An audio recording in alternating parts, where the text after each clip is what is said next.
আসসালামু আলাইকুম এভরিওয়ান, সবাই কেমন আছেন? আপনার কথা আমি ভালো আছি।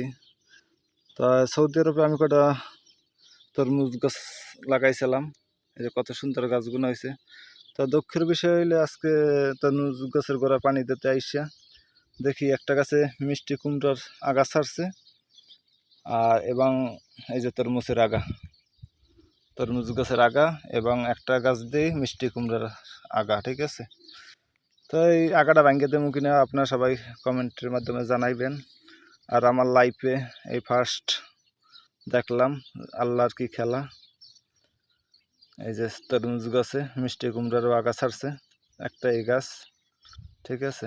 আপনারা দেখতে পারতেছেন এই যে তরমুজ গাছের আগা, এলে মিষ্টি কুমড়া গাছের আগা।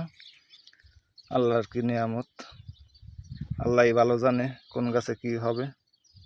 তা আমার এই বিষয়ে কোনো ধারণা নাই। তা আপনারা জানাইবেন যে এই আগাটা ভাঙ্গে দেবো কিনা, কমেন্টের মাধ্যমে জানাইবেন, ঠিক আছে।